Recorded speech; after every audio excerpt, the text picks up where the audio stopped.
ಇವತ್ತು ನಾವು ಸಿದ್ಧಾಂತ ಪ್ರವೇಶಿಕ ಭಾಗ 2ರ 5ನೇ ಪಾಠವನ್ನ ನೋಡ್ತಾ ಇದ್ದೀವಿ. 5ನೇ ಪಾಠ ಅಭಕ್ಷ ಅಂತ ಹೇಳಿದ್ವಿ. ಅದಕ್ಕಿಂತ ಮುಂಚೆ ನಾವು ಮೊದಲ ಮಂಗಳಾಚರಣೆಯನ್ನ ಮಾಡೋಣ.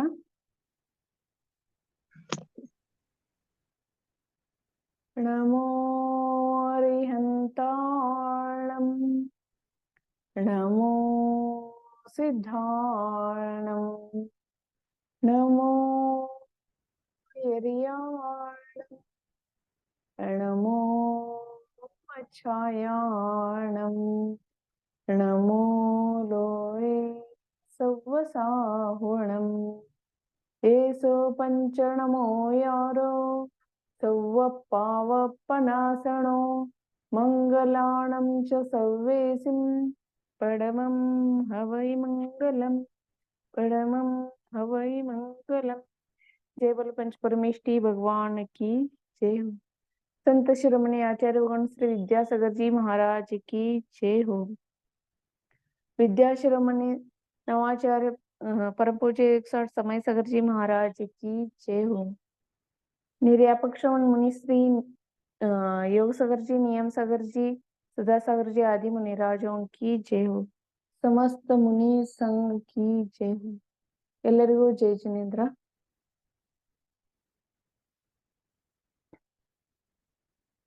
ಇವತ್ತು ನಾವು ಅಭಕ್ಷ ಎಂಬ ಪಾಠ ಬಗ್ಗೆ ತಿಳಿದುಕೊಳ್ಳೋಣ. ಅದಕ್ಕಿಂತನೂ ಮುಂಚೆ ನಾವು ಮೊದಲು ಏನ್ ಮಾಡೋಣ, ಇವತ್ತ ನಾವು ಮೊದಲ ಆಹಾರದ ಭೇದಗಳು ಅದ್ರ ಬಗ್ಗೆ ತಿಳಿದುಕೊಳ್ಳೋಣ.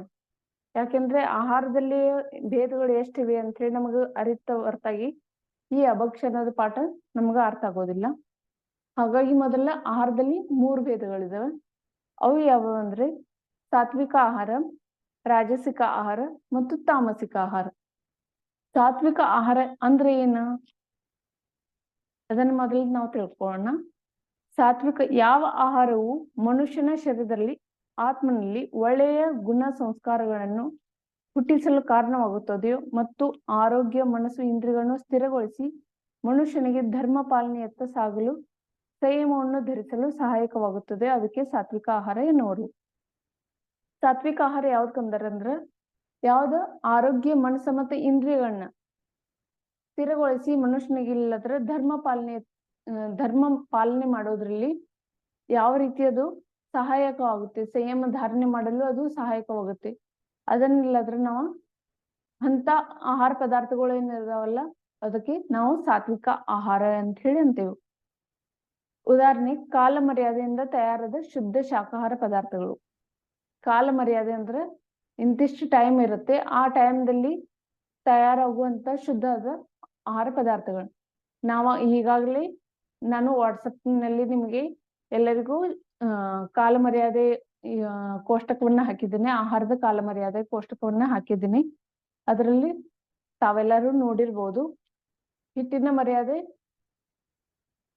ಎಷ್ಟಿದೆ ಹೇಳ್ತೀರಾ? ಧಾನ್ಯಗಳಿಂದ ತಯಾರಿಸಿದ ಹಿಟ್ಟು, ಅದರ ಮರ್ಯಾದೆ ಎಷ್ಟು ದಿನ?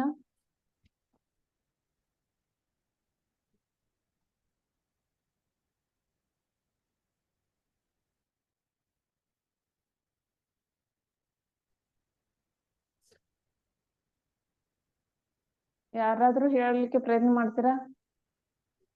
ಇನ್ನು ಯಾರು ತೆಗೆದು ನೋಡಿಲ್ಲ? ನಾ ಹೇಳ್ತೀನಿ. ಹಾ ಹೇಳಿ. ಹಿಟ್ಟಿನ ಮರ್ಯಾದೆ ಮಳೆಗಾಲದಾಗ 3 ದಿವ್ಸ ರೀ. ಆಮೇಲೆ ಚಳಿಗಾಲದಾಗ 5 ದಿವ್ಸ. ಆಮೇಲೆ ಬೇಸಿಗೆ ಕಾಲದಾಗ 7 ದಿವ್ಸ. ಹಿಟ್ಟ, ಖಾರ, ರವಾ ಎಲ್ಲ.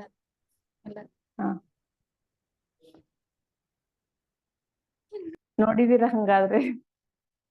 ಇಲ್ಲ ಹ? ಮತ್ತೆ ಅದೇ ರೀತಿ ಇಲ್ಲದ್ರ ಕಾಯಿಸಿದ ನೀರು ಎಷ್ಟು ದಿನ ಕಾಯಿಸಿದ ನೀರು ಕೇವಲ ಕುದಿಸಿದ ನೀರು 24 ಗಂಟೆ. ಹ. ಅದೇ ರೀತಿ ಹಾಲಿನ ಮರ್ಯಾದೆ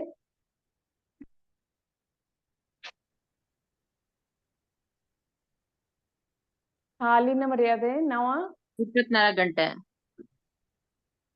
ಅದು ಕುದಿಸಿದ ನಂತರ ಅದು ಅಂತರ್ಮುಹೂರ್ತ ನಾವು ಹಸಿ ಹಾಲು 48 ನಿಮಿಷ.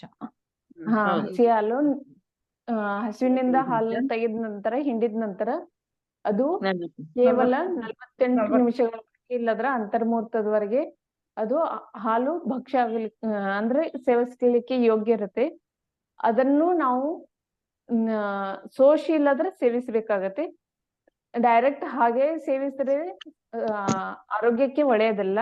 ಹಾಗಾಗಿ ನಾವು ಅದರಲ್ಲಿ ನೀರ್ ಹಾಕಿ ಅದನ್ನ ತಿಳು ಮಾಡಿ ಇಲ್ಲದ್ರ ಅದನ್ನ ಸೇವನೆಯನ್ನ ಮಾಡ್ತೀವಿ. ಅದನ್ನು ಕಾಯಿಸದೇ ಇದ್ರೆ ಅದು ಕೇವಲ 48 ನಿಮಿಷ. ಸಾಮಾನ್ಯ ಕಾಯಿಸಿದ್ರೆ ಅಂದ್ರೆ ಕುದಿಸದೆ ಹಾಗೆ ಸಾಮಾನ್ಯವಾಗಿ ಕಾಯಿಸಿಟ್ಟಿದ್ರೆ ಅದು ಕೇವಲ 6 ಗಂಟೆಗಳ ಕಾಲ ಮರ್ಯಾದೆ ಇರುತ್ತೆ. ಆಮೇಲೆ ಕುದಿಸಿದಂತ ಏನ್ ಹಾಲಿರತ್ತಲ್ಲ ಅದು 24 ಗಂಟೆ. ಈ ರೀತಿ ಇಲ್ಲದ್ರೆ ನಾವು ಹಿಟ್ಟಿನ ಮರ್ಯಾದೆಯನ್ನ ನಾವು ಆಹಾರದ ಕಾಲ ಮರ್ಯಾದೆಯನ್ನ ತಿಳಿದುಕೊಂಡಿದ್ದೀವಿ. ಈ ಆಹಾರದ ಕಾಲ ಮರ್ಯಾದೆಯಿಂದ ತಯಾರಾದಂತ ಯಾವ್ದು ಶುದ್ಧ ಶಾಕಾಹಾರ ಪದಾರ್ಥ ಇರುತ್ತಲ್ಲ ಅದು ಸಾತ್ವಿಕ ಆಹಾರ ಅಂತ ಹೇಳಿ ಹೇಳ್ತಾರೆ ಅದಕ್ಕೆ. ಇನ್ನು ರಾಜಸಿಕ ಆಹಾರ ಅಂದ್ರೆ ಏನು? ಮನಸ್ಸು ಮತ್ತು ಇಂದ್ರಿಯಗಳನ್ನು ಚಂಚಲಗೊಳಿಸಿ ರಾಗದ್ವೇಷ ಮೊದಲಾದವುಗಳನ್ನ ಬೆಳೆಸಿ ಜೀವನ ಹಿತದ ದಾರಿಯನ್ನು ತಪ್ಪಿಸುತ್ತದೋ ಮತ್ತು ಸಂಯಮ ಧರ್ಮದತ್ತ ಸಾಗಲು ಬಾಧೆಯನ್ನುಂಟು ಮಾಡುತ್ತದೆಯೋ ಅಂತ ಆಹಾರಕ್ಕೆ ರಾಜಸಿಕ ಆಹಾರವೆಂದು ಹೇಳ್ತಾರೆ. ನಾವು ಒಂದು ವೇಳೆ ಇಲ್ಲಿ ಆಹಾರ ಪದ್ಧತಿಯನ್ನು ತಿಳ್ಕೊಬೇಕಾಯ್ತರ ಮೊದಲ ನನ್ಗ ಯಾವ್ದ ಆಹಾರ ಇಲ್ಲದ್ರ ಇಂದ್ರಿಯ ವಿಷಯವನ್ನ ಹೆಚ್ಚು ಮಾಡ್ತದೆ ಆ ಆಹಾರ ಇಲ್ಲದ್ರ ರಾಜಸಿಕ ಆಹಾರ. ಇಲ್ಲದ್ರೆ ಸಾಮಾನ್ಯವಾಗಿ ಇಂದ್ರಿಯ ವಿಷಯಗಳ ಕಡೆ ನಮ್ಮನ್ನ ಹೆಚ್ಚು ಭಾಗಿಸದೇ ಇದ್ರೆ ಆ ಆಹಾರ ಏನಿರುತ್ತೆ ಆ ಆಹಾರವು ಸಾತ್ವಿಕ ಆಹಾರವಾಗಿರುತ್ತೆ. ರಾಜಸಿಕ ಆಹಾರಕ್ಕೆ ಉದಾಹರಣೆ ಯಾವ್ಯಾವ ಅತ್ಯಂತ ರುಚಿಕರವಾದ ಮಸಾಲೆ ಪದಾರ್ಥ ಹೆಚ್ಚು ಹಾಕಿ ನೀವು ಆಹಾರ ಮಾಡಿರ್ತೀರಲ್ಲ, ಮಸಾಲೆ ಅನ್ನ ಆಗ್ಲಿ ಅಥವಾ ಏನೇನೋ ಹೆಚ್ಚು ಮಸಾಲೆ ಪದಾರ್ಥಗಳು ಸಾರು ಮಾಡ್ತಿರಲ್ಲ ಅದು. ಎಣ್ಣೆಯಲ್ಲಿ ಕರತಿಂಡಿಗಳು, ಸ್ವೀಟ್ ಸಿಹಿ ಪದಾರ್ಥಗಳು. ಇದು ಜಾಮೂನ್ ಮಾಡ್ತೀರಿ, ಗುಲಾಬ್ ಜಾಮೂನ್ ಮಾಡ್ತಿರಲ್ಲ ಅದು, ಆಮೇಲೆ ಜಿಲೇಬಿ, ಈ ಪ್ರಕಾರದ ಸಿಹಿ ತಿಂಡಿಗಳು ಕೂಡ ರಾಜಸಿಕ ಆಹಾರಕ್ಕೆ ಬರ್ತವೆ. ಇದು ಒಂದ್ ಸ್ವಲ್ಪ ಸೇವನೆ ಮಾಡಿದ್ರೆ ನಿಮ್ಗೆ ಯಾವುದೇ ರೀತಿಯ ಸಂಯಮದಲ್ಲಿ ಬಾಧೆಯನ್ನು ಉಂಟು ಮಾಡಲ್ಲ. ಆದ್ರೆ ಹೊಟ್ಟೆ ಪೂರ್ತಿಯಾಗಿ ನೀವು ಅದನ್ನೇ ಸ್ವೀಕಾರ ಮಾಡಿದ್ರೆ ಅಲ್ಲಿ ನಿಮಗೆ ಸಂಯಮದಲ್ಲಿ ಬಾಧೆಯನ್ನು ಉಂಟು ಮಾಡುತ್ತೆ. ಅದ್ರ ಜೊತೆಗೆ ಇಲ್ಲಾದ್ರೆ ಏನ್ ಮಾಡುತ್ತೆ, ತಮ್ಮ ಆರೋಗ್ಯದಲ್ಲಿಯೂ ಕೂಡ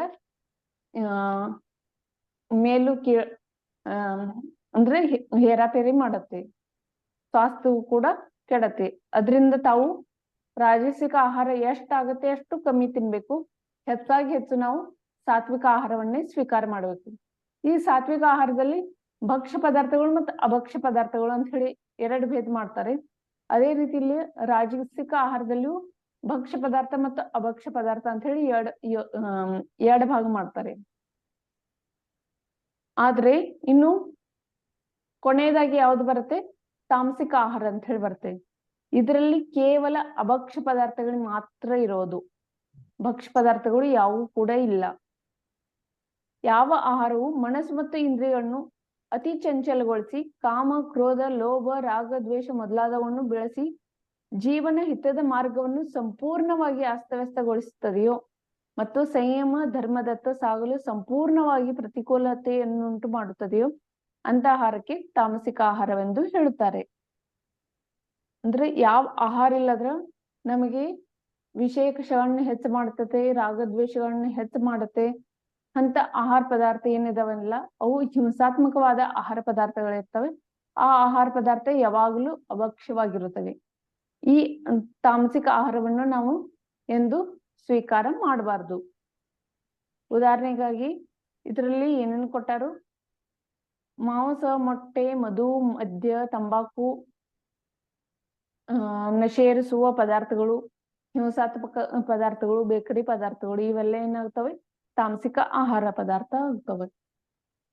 ಇದನ್ನ ನಾವು ತಿಳಿದುಕೊಂಡು ಭಕ್ಷ ಅಂದ್ರೆ ತಿನ್ನಲು ಯೋಗ್ಯವಾದಂತ, ಅಭಕ್ಷ ಅಂದರೆ ತಿನ್ನಲು ಅಯೋಗ್ಯವಾಗಿರುವಂತ ಪದಾರ್ಥಗಳು. ನಾವಿನ್ನ ಅಭಕ್ಷ ಪಾಠಕ್ಕೆ ಬರೋಣ. ಯಾವ ಪದಾರ್ಥವು ಸೇವಿಸಲು ಯೋಗ್ಯವಾಗಿಲ್ಲವೋ ಅಂತ ಪದಾರ್ಥಗಳನ್ನು ಅಭಕ್ಷ ಎನ್ನುವರು. ಯಾವ ಪದಾರ್ಥಗಳು ನಮ್ಮ ಸೇವನೆಗೆ ಯೋಗ್ಯವಿಲ್ಲ ಅಂತ ಪದಾರ್ಥಗಳನ್ನ ನಾವು ಅಭಕ್ಷ ಅಂತ ಹೇಳಿ ಕರೀತೀವಿ. ಅಭಕ್ಷದ ಭೇದಗಳು 5 ಪ್ರಕಾರ ಇದೆ. ಅಭಕ್ಷದಲ್ಲಿ ಎಷ್ಟು ಭೇದಗಳಿವೆ? 5 ಪ್ರಕಾರ ಇದೆ. ಅವು ಯಾವ್ಯಾವು? ತ್ರಸ ಹಿಂಸೆಯಾಗುವಂತ ಅಭಕ್ಷ, ಬಹುಸ್ಥಾವರ ಹಿಂಸೆ ಆಗುವಂತ ಅಭಕ್ಷ, ಪ್ರಮಾದ ಉತ್ಪನ್ನ ಮಾಡಿಸುವಂತ ಅಭಕ್ಷ, ಅನಿಷ್ಟವಾಗಿರುವಂತ ಅಭಕ್ಷ ಮತ್ತು ಅನುಪಸೇವೆ. ಈ 5 ಪ್ರಕಾರದ ಅಭಕ್ಷಗಳಿವೆ. ತ್ರಸ ಹಿಂಸೆ ಆಗುವ ಅಭಕ್ಷ ಅಂದ್ರೆ ಏನ ಅಂತ ಹೇಳಿ ನಾವು ತಿಳ್ಕೋಣ. ತ್ರಸ ಹಿಂಸೆ ಅಂದ್ರೆ ತ್ರಸ್ ಅಂದ್ರೆ ಯಾವ 2 ಇಂದ್ರಿಯಕ್ಕಿಂತನೂ ಹೆಚ್ಚಿನ ಇಂದ್ರಿಯಗಳನ್ನ ತಗೊಂಡಿದಾವೆ. ಅಂದ್ರೆ 2 ಅಥವಾ 3, 4, 5 ಈ ಇಂದ್ರಿಯಗಳ ಯಾವ್ದ್ರ ಹತ್ತಿರ ಇದೆ ಅದಕ್ಕಿಲ್ಲದ್ರೆ ತ್ರಸ ಜೀವಿ ಅಂತ ಹೇಳಿ ಹೇಳ್ತಾರೆ. ಆ ತ್ರಸ ಜೀವಿಗಳ ಹಿಂಸೆಯನ್ನ ಮಾಡುವುದು ಇದು ಕೂಡ ಅಭಕ್ಷ ಆಗಿದೆ. ಯಾವ ಪದಾರ್ಥವನ್ನು ಸೇವಿಸುವುದರಿಂದ ತ್ರಸ ಜೀವಿಗಳ ಹಿಂಸೆಯಾಗುವುದು ಅದಕ್ಕೆ ತ್ರಸ ಹಿಂಸೆಯಾಗುವ ಅಭಕ್ಷ ಎನ್ನುವರು. ತ್ರಸ ಜೀವಿಗಳ ಹಿಂಸೆ ಆಗೋದಕ್ಕ ತ್ರಸ ಹಿಂಸೆಯಾಗುವ ಅಭಕ್ಷ ಅಂತ ಹೇಳಿ ಹೇಳ್ತಾರೆ. ತ್ರಸ ಜೀವಿಗಳನ್ನ ನಾವು ಹಿಂಸೆ ಮಾಡೋದಕ್ಕ ತ್ರಸ ಹಿಂಸೆಯಾಗುವ ಅಭಕ್ಷ ಅಂತ ಹೇಳಿ ಹೇಳ್ತಾರೆ. ಅದಕ್ಕೆ ಉದಾಹರಣೆ ಕೊಟ್ಟಾರು. ಬರ್ತ್ಡೇ ಕೇಕ, ವಿದೇಶ್ ಟಾಫಿ, ಅಂಗಡಿಯಲ್ಲಿರೋ ಮಾರಾಟ ಮಾಡುವ ಸಿಹಿ ತಿಂಡಿಗಳು, ತತ್ತಿ, ಮಾಂಸಾಹಾರ ಹೋಟೆಲ್ ಊಟ, ಗೋಬೀಸ್, ಹೂಕೋಸು, ಹಳಸಿದ ಅನ್ನ, ಅಮರ್ಯಾದಿತ ಪದಾರ್ಥಗಳು, ತಂಗಳು ಉಪ್ಪಿನಕಾಯಿ, ಮೊರಬ್ಬ, ದ್ವಿದಳ ಧಾನ್ಯದ ಜೊತೆ ಮೊಸರು, ಮಜ್ಜಿಗೆ ಸೇವಿಸುವುದು. ಇದರಿಂದ ತ್ರಸ ಜೀವಿಗಳು ಹಿಂಸೆ ಆಗುವುದು. ಈ ದ್ವಿದಳ ಧಾನ್ಯದ ಜೊತೆ ಇಲ್ಲದ್ರ ಇದ್ರಾಗ ಒಂದ್ ಸ್ವಲ್ಪ ನಾವು ಇದ್ ಮಾಡೋಣ. ದ್ವಿದಳ ಧಾನ್ಯದ ಜೊತೆ ಇಲ್ಲಾದ್ರೆ ನಾವೇನ್ ಮಾಡ್ತೀವಿ? ಮೊಸರು ಅಥವಾ ಮಜ್ಜಿಗೆಯನ್ನ ಸ್ವೀಕಾರ ಮಾಡ್ತೀವಿ. ಈ ರೀತಿ ಸ್ವೀಕಾರ ಮಾಡೋದ್ರಿಂದನು ಯಾವಾಗ ನೀವು ದ್ವಿದಳ ಧಾನ್ಯದ ಜೊತೆ, ದ್ವಿದಳ ಧಾನ್ಯ ಅಂದ್ರೆ ಒಂದೇ ಧಾನ್ಯದಲ್ಲಿ ಇಬ್ಬಾಗ ಮಾಡಿದ್ರೆ ಇಬ್ಬಾಗ ಆಗತ್ತೆ, ಸರಿಯಾಗಿ ಇಬ್ಬಾಗ ಆಗತ್ತೆ. ಅದಕ್ಕಿಲ್ಲಾದ್ರೆ ದ್ವಿದಳ ಧಾನ್ಯಗಳು ಅಂತಾರೆ. ಅದಕ್ಕಾಗಿ ನಾವು ಕಡಲೆ, ಹೆಸರು, ಆಮೇಲೆ ಚನ್ನಂಗಿ, ತೊಗರಿ ಈ ರೀತಿ ಈ ಧಾನ್ಯಗಳಿವೆ. ಈ ಧಾನ್ಯಗಳಲ್ಲಿ ನಾವು 2 ಮಾಡಿದ ಇಬ್ಬಾಗ ಆಗತ್ತೆ. ಅದಕ್ಕಿಲ್ಲಾದ್ರೆ ದ್ವಿದಳ ಧಾನ್ಯ ಅಂತ ಹೇಳಿರ್ತಾರೆ. ಆ ಧಾನ್ಯದ ಜೊತೆ ಇಲ್ಲಾದ್ರೆ ನಾವು ಒಂದ್ ವೇಳೆ ಮೊಸರು ಅಥವಾ ಮಜ್ಜಿಗೆಯನ್ನ ಸ್ವೀಕಾರ ಮಾಡಿದ್ರೆ ನಮಗೆ ಅಲ್ಲಿ ಏನಾಗತ್ತೆ? ನಮ್ಮ ಲಾಲಾರಸದ ಜೊತೆ ಅದನ್ನ ಒಳಗ್ ಹೋದ ನಂತರ ಅದರಲ್ಲಿ ತ್ರಸ ಜೀವಿಗಳ ಉತ್ಪನ್ನ ಆಗತ್ತೆ ಅಂತ ಹೇಳಿದ್ದಾರೆ. ಅದಕ್ಕಾಗಿ ನಾವು ಅದನ್ನ ಸ್ವೀಕಾರ ಮಾಡಬಾರ್ದು. ಅದರಲ್ಲಿ ನಾವು ಏನ್ ಮಾಡ್ತೀವಿ? ಮೊಸರು ವಡೆ ಅಂತ ಹೇಳಿ ಅಂತಾರಲ್ಲ, ಅದನ್ನೇ ಯಾತ್ರ ಜೊತೆ ಉದ್ದಿನ ಬೇಳೆ ಉದ್ದಿನ ವಡೆ ಮಾಡ್ತಾರೆ. ಅದ್ರ ಮೇಲಿಲ್ಲಾದ್ರೆ ಮೊಸರನ್ನ ಹಾಕಿ ಮೊಸರು ವಡೆ ಅಂತ ಹೇಳಿ ಕೊಡ್ತಾರಲ್ಲ, ಅದು ಕೂಡ ದ್ವಿದಳ ಆಗಿರೋದ್ರಿಂದ ಅದನ್ನ ಮೊಸರು ವಡೆಯನ್ನ ತಿನ್ನಬಾರ್ದು. ಮತ್ತೆ ಕೆಲವೊಬ್ರು ಮಾಡ್ತಾರೆ ಮಜ್ಜಿಗೆ ಮತ್ತ ಅದಕ್ಕೇನಂತಾರೆ ಮಜ್ಜಿಗೆಯಲ್ಲಿ ಒಂದ್ ಸ್ವಲ್ಪ ಕಡಲೆ ಹಿಟ್ಟನ್ನ ಹಾಕಿ ಅದನ್ನ ರಸ ಮಾಡ್ತಾರೆ, ಅದು ಕೂಡ ತಿನ್ಬಾರ್ದು. ಮತ್ ಹಳಸಿದ ಅನ್ನ, ಅಮರ್ಯಾದಿತ ಪದಾರ್ಥಗಳು, ತಂಗಳು ಉಪ್ಪಿನಕಾಯಿಯನ್ನ 1 ವರ್ಷದವರೆಗೆ ಏನ್ ಮಾಡ್ತಾರೆ, ಹಾಕಿಡ್ತಾರೆ, ಅದನ್ನೇ ಸ್ವೀಕಾರ ಮಾಡ್ತಾರೆ. ಇದನ್ನ ತಿನ್ನೋದ್ರಿಂದನೂ ತ್ರಸಹೀನತೆ ಆಗುವ ಅಭಕ್ಷ್ಯ ತಿನ್ನುವ ರೀತಿ ಆಗತ್ತೆ. ಆಮೇಲೆ ಮುರಬ್ಬ ಅಂದ್ರೆ ಇದ್ ಮಾಡ್ತಾರಲ್ಲ, ಏನದ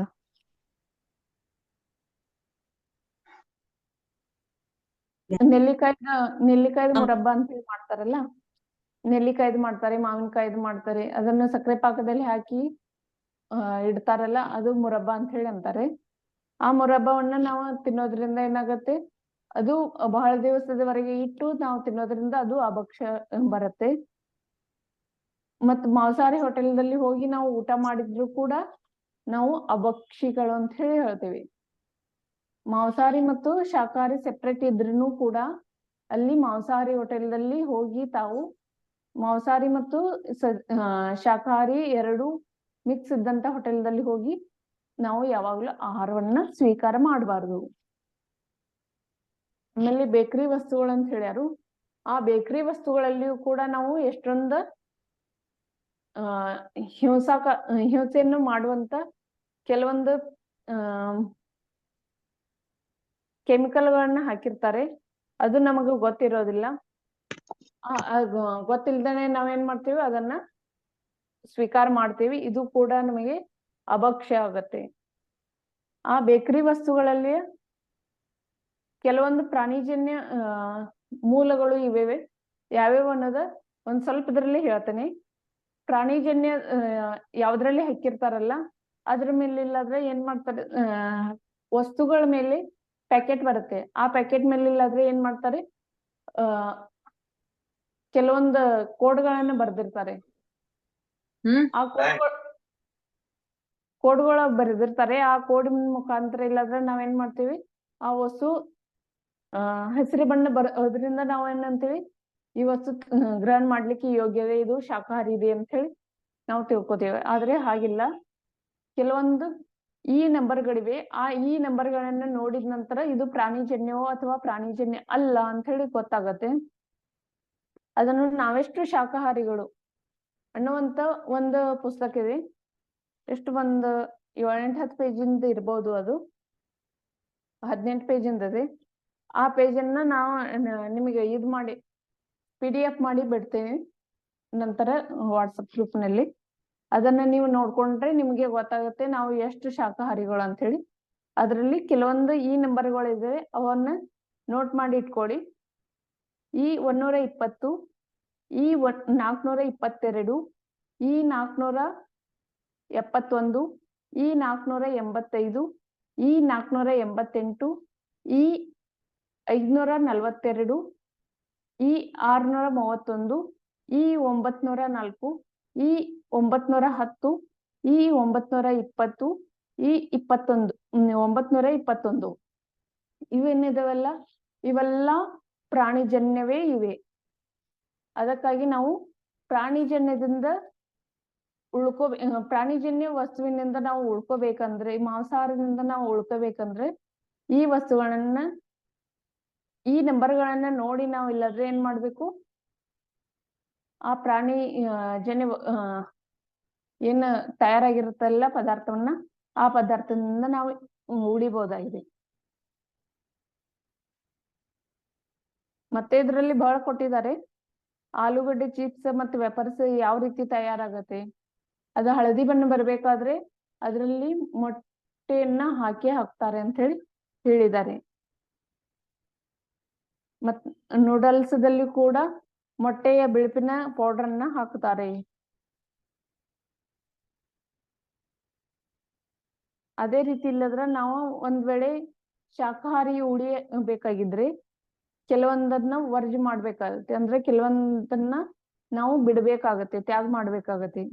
ಅವು ಯಾವ್ಯಾವ ವಸ್ತು ಅಂದ್ರೆ ice cream, gelatin, jelly, chocolate, jam, Worcester sauce, shellac, shampoo, silk oil powder, ಚಿನ್ನ ಮತ್ತು ಬೆಳ್ಳಿಯ ವರ್ಕ್, ಅಜಿನೋಮೋಟೊ, ಪೊಟ್ಟಣ ಪದಾರ್ಥಗಳು ಅಂದ್ರೆ sandwich, burger, pizza, Maggi, chips, paratha, kulcha, double roti, ಚಾಮಿನ್ಸ್, ನೂಡಲ್ಸ್, ಟೋಸ್ಟ್ ಮತ್ತು ಬೇಕರಿ ಪದಾರ್ಥಗಳು ಇದರಲ್ಲಿ ಅಜಿನೋಮೋಟೋದಲ್ಲಿ ಬರುತ್ತವೆ.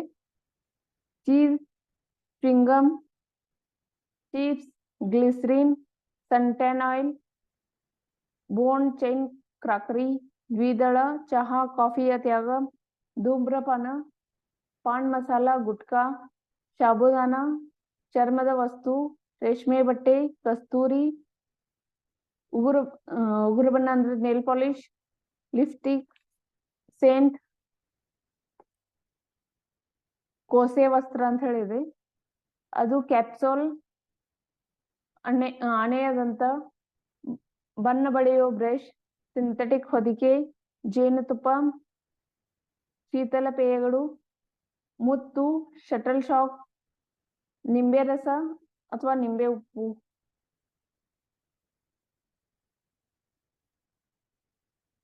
ವನಸ್ಪತಿ ಡಾಲ್ಡಾ ತುಪ್ಪ,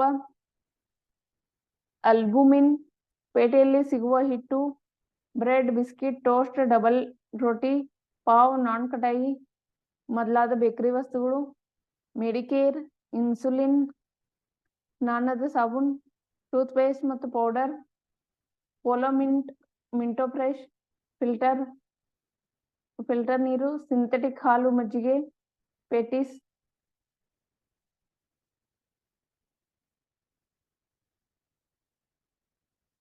ಇವನ್ನ ನಾವು ತ್ಯಾಗ ಮಾಡಬೇಕಾಗತ್ತೆ. ಮತ್ತೆ ಲೇಸ್ದಲ್ಲಿ ಮ್ಯಾಗಿಯಲ್ಲಿ ಕೆಲವೊಂದು ವಸ್ತುಗಳನ್ನ ಹಾಕಿರ್ತಾವ್ರೆ, ಅದನ್ನ ನಾವು ನೋಡಿಲ್ಲಾದ್ರೆ ಏನ್ ಮಾಡ್ಬೇಕು, ಇವುಗಳನ್ನ ತ್ಯಾಗ ಮಾಡ್ಬೇಕಾಗತ್ತೆ. ಎಷ್ಟು ಸಾಧ್ಯವಾಗತ್ತೆ ಅಷ್ಟು ನಾವು ಮಾಂಸಾಹಾರದಿಂದ ಉಳಿಯಬೇಕಾಗತ್ತೆ. ಆ ಮಾಂಸಾಹಾರದಿಂದ ಉಳಿದರೆ ಮಾತ್ರ ನಮಗೆ ಈ ಧರ್ಮದಲ್ಲಿ ನಾವು ಇರಲು ಸಾಧ್ಯವಾಗತ್ತೆ. ನಮ್ಮ ಧರ್ಮವು ಸಮ್ಯಕ್ ಧರ್ಮವಾಗಿ ಉಳಿಯಲು ಸಾಧ್ಯವಾಗುತ್ತೆ. ಇನ್ನು ಮುಂದೆ ಬಹುಸ್ಥಾವರ ಹಿಂಸೆಯಾಗುವ ಅಭಕ್ಷ ಅಂದ್ರೆ ಯಾವ ಪದಾರ್ಥಗಳನ್ನು ತಿನ್ನುವುದರಿಂದ ಅನಂತ ಸ್ಥಾವರ ಜೀವಿಗಳಿಗೆ ಹಿಂಸೆಯಾಗುವುದು, ಅದಕ್ಕೆ ಬಹುಸ್ಥಾವರ ಹಿಂಸೆಯಾಗುವ ಅಭಕ್ಷ ಎನ್ನುವುದು. ಯಾವ ಪದಾರ್ಥಗಳನ್ನ ತಿನ್ನೋದ್ರಿಂದ ಅನಂತ ಸ್ಥಾವರ ಜೀವಿಗಳಿಗೆ ಹಿಂಸೆ ಆಗುತ್ತೆ ಅಂದ್ರೆ ಉದಾಹರಣೆ ಕಂದಮೂಲ ವಸ್ತುಗಳು.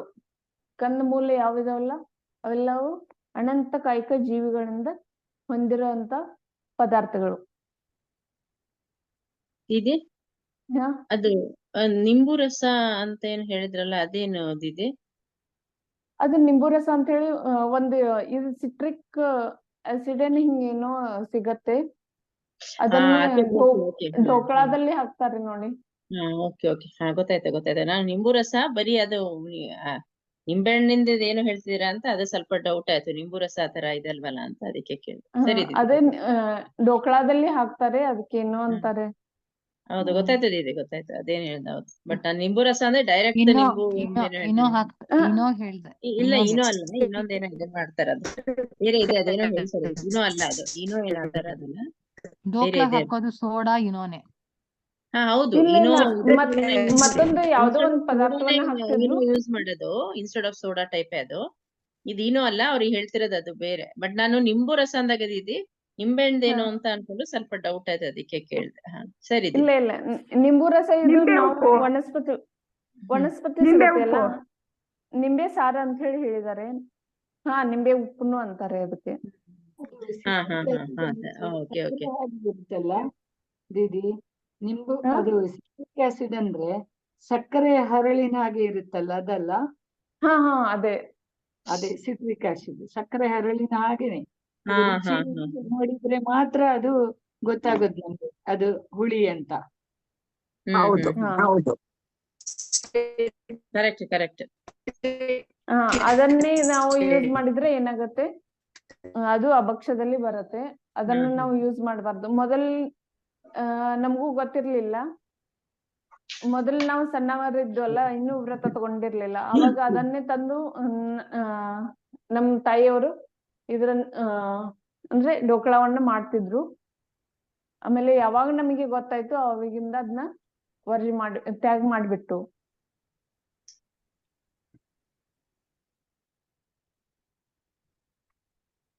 ಇನ್ನು ಬಹುಸ್ಥಾವರ ಹಿಂಸೆಯಾಗುವ ವಸ್ತುಗಳು ಯಾವ್ಯಾವ?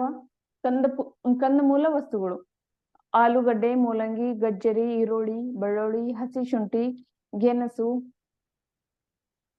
ಆಮೇಲೆ ಅದರ ಜೊತೆ ಇಲ್ಲಾದ್ರೆ ನೀಚ ಫಲಗಳು ಅಂತ ಹೇಳಿ ಹೇಳಿದ್ದಾರೆ. ಕ್ಷುಲ್ಲಕ ಫಲಗಳು ಸೇವಿಸುವುದರಿಂದ ಅನಂತ ಸ್ಥಾವರ ಜೀವಗಳ ಹಿಂಸೆ ಆಗುವುದು.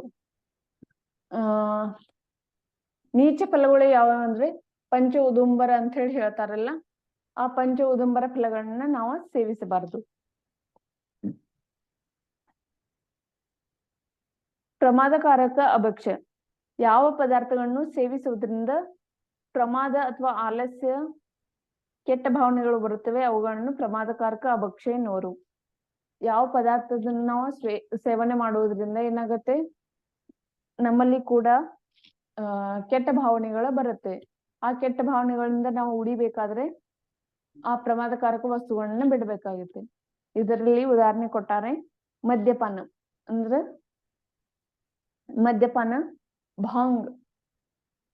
ಭಾಂಗ, ಅಫೀಮು ಇವೇನಿದಾವಲ್ಲ, ಚರಸ, ಕೋಕಿನ್, ಬಿಡಿ, ಸಿಗರೇಟ್, ಗುಟ್ಕಾ, ತಂಬಾಕು ಮತ್ತು ಗಾಂಜಾ ಇತ್ಯಾದಿ ನಶವೇರಿಸುವ ವಸ್ತುಗಳು. ಈ ವಸ್ತುಗಳನ್ನ ತಿನ್ನೋದ್ರಿಂದ ಪ್ರಮಾದ ಹೆಚ್ಚಾಗುವುದು. ಇದರಲ್ಲಿ ನಾವು ಡ್ರಗ್ಸ್ ಕೂಡ ತೆಗೆದುಕೊಳ್ಬಹುದು. ದೀದಿ ಅದು ಬೀಡಿ ಇರ್ಬೇಕಲ್ಲ, ಬಿಡಿ ಅಲ್ಲ, ಬೀಡಿ ಇರ್ಬೇಕು. ಸಿಗರೇಟ್, ಬೀಡಿ ಸಿಗರೇಟ್. ಹಾ, ಬೀಡಿ ಸಿಗರೇಟ್. ಹೌದು. ಮತ್ತೆ ಇದರಲ್ಲಿ ಬಹುಸ್ಥಾವರದಲ್ಲಿ ಅದು ಹಸಿ ಶುಂಠಿ, ಗೆಣಸು, ಅದು ಕರಬೂಜನ ಏನು ದೀದಿ ಅದು? ತರ್ಬೂಜ್ ಹಣ್ಣು ಅಂತ ಹೇಳಿ ಹೇಳಿದ್ದಾರೆ. ಕರಬೂಜ ಹಣ್ಣು ಅಂತನಾ? ಹಾ, ಕರಬೂಜ ಅಂತ ಹಣ್ಣಿದೆ ಅಲ್ಲ? ಹಾ, ತರ್ಬೂಜ್ ಅಂತ ಹೇಳಿ ಹಣ್ಣಿದೆ ಅಂತೆ. ಅದರಲ್ಲಿ ಬಹುಸ್ಥಾವರ ಜೀವಿಗಳ ಉತ್ಪನ್ನ ಆಗತ್ತೆ ಅಂತೆ. ಅದನ್ನು ಒಂದ್ಸಲ ನಾನು ನೋಡ್ತೇನೆ, ನೆಟ್ ನಲ್ಲಿ ನೋಡಿದ ನಂತರ ಗೊತ್ತಾಗತ್ತೆ ತರ್ಬೂಜ್ ಹಣ್ಣು ಯಾವ್ದು ಅಂತ ಹೇಳಿ. ಈ ಕಡೆ ಕರಬೂಜ ಅಂತ ಇದೆ ದೀದಿ, ನೋಡಿ ಹೇಳಿ ಆಮೇಲೆ. ಹಾ, ನೋಡಿ ಹೇಳ್ತಾನೆ. ಅದೇ ತರ್ಬೂಜ ಅಂತ.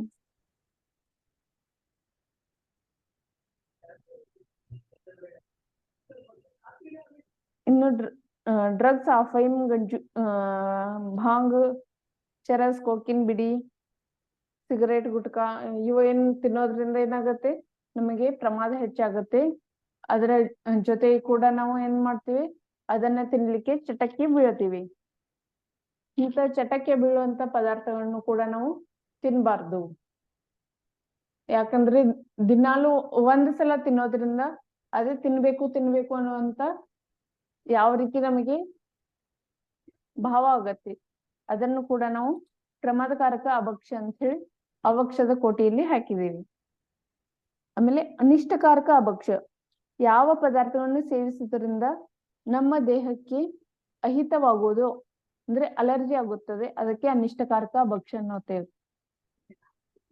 ತಿನ್ನೋದ್ರಿಂದ ಏನಾಗತ್ತೆ, ಕೆಲವೊಂದ್ಸಲ ನಾವು ತಿನ್ನೋದ್ರಿಂದ ಏನಾಗತ್ತೆ, ಅದು ನಮಗೆ ಅಲರ್ಜಿ ಆಗತ್ತೆ.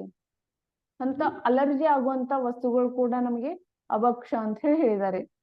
ಅಂದ್ರೆ ಶುಗರ್ ಇದ್ದವ್ರಿಗೆ ಏನ್ ಅನ್ನಿಸುತ್ತೆ, ನಾನು ಬೆಲ್ಸ ತಿನ್ಬೇಕು, ಸಿಹಿ ಪದಾರ್ಥಗಳನ್ನ ತಿನ್ಬೇಕು ಅನ್ನೋಂತ ಇಚ್ಛೆ ಉತ್ಪನ್ನ ಆಗತ್ತೆ.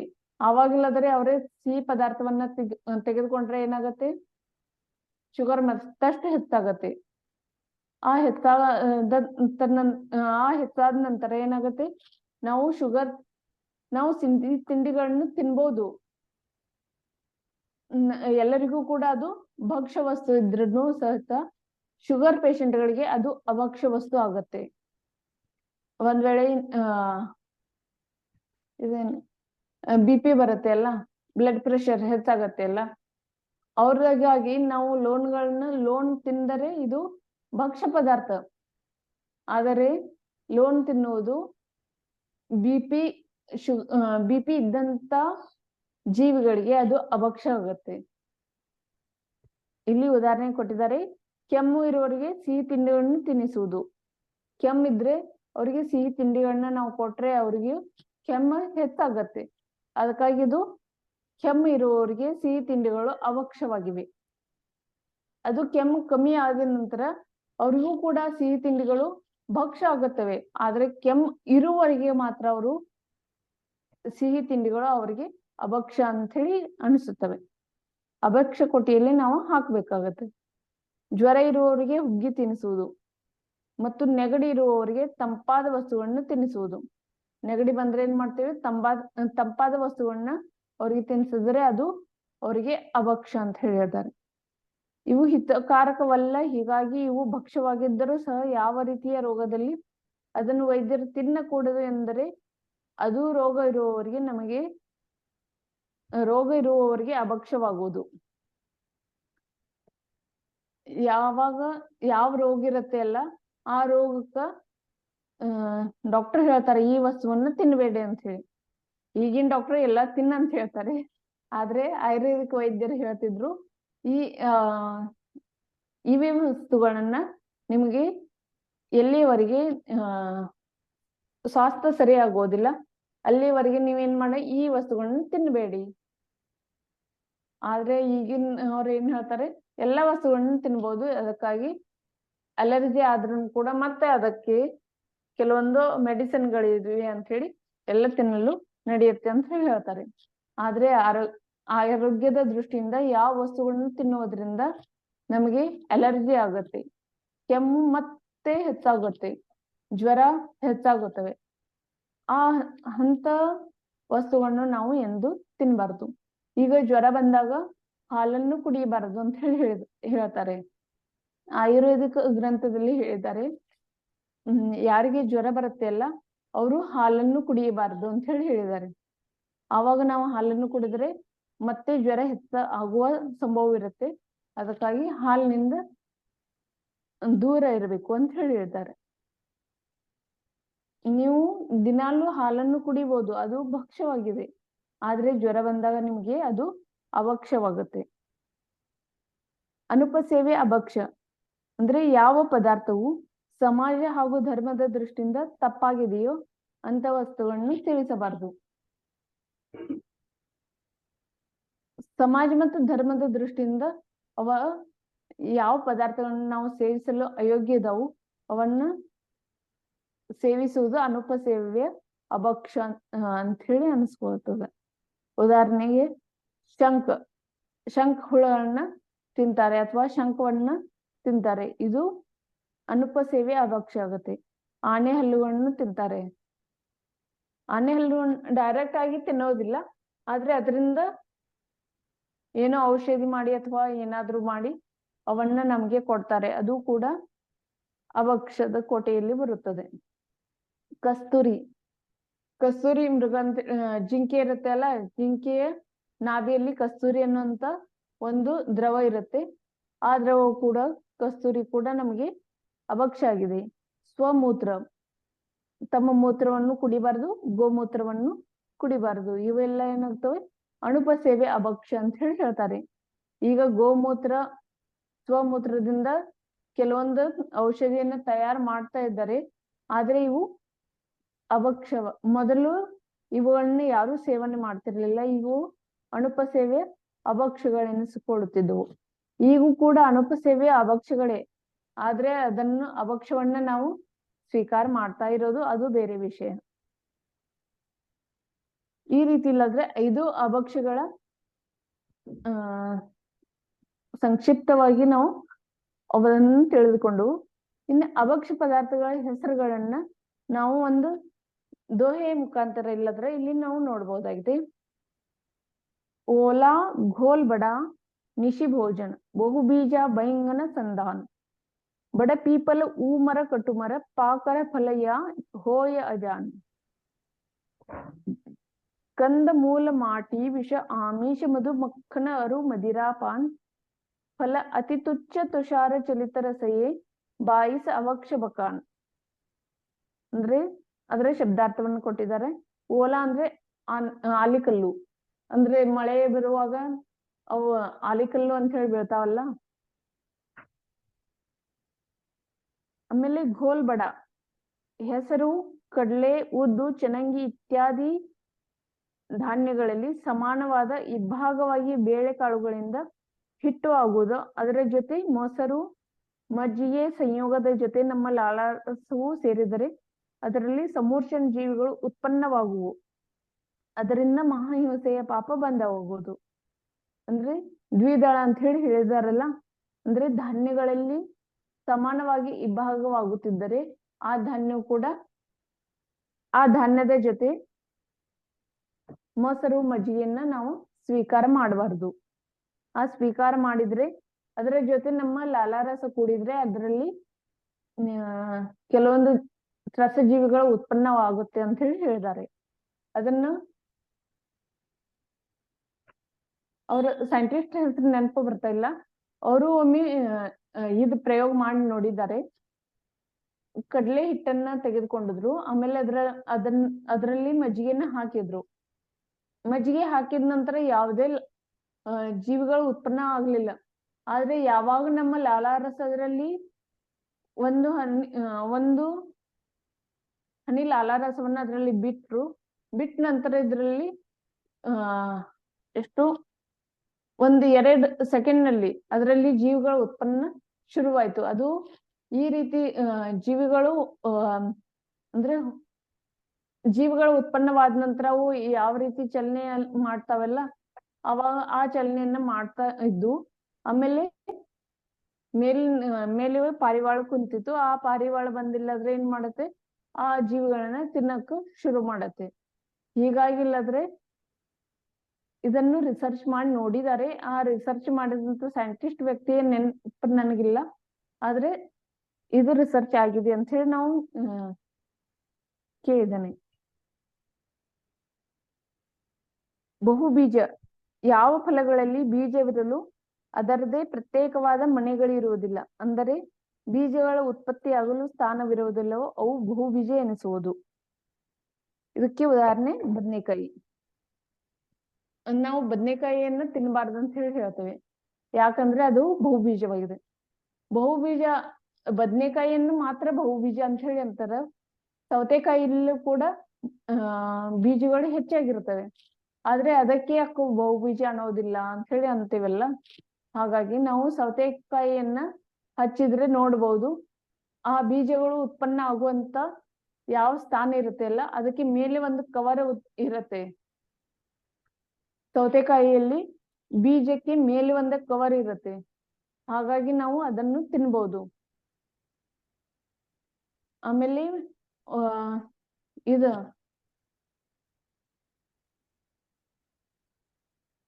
ಮತ್ತೆ ಅದರಲ್ಲಿ ಟೊಮೆಟೊದಲ್ಲಿ ನೋಡ್ಬೋದು. ಟೊಮೆಟೊದಲ್ಲಿ ಕೂಡ ಅದಕ್ಕೆ ಸುತ್ತುವರೆದು ಒಂದು ಕವರ್ ಇರತ್ತೆ.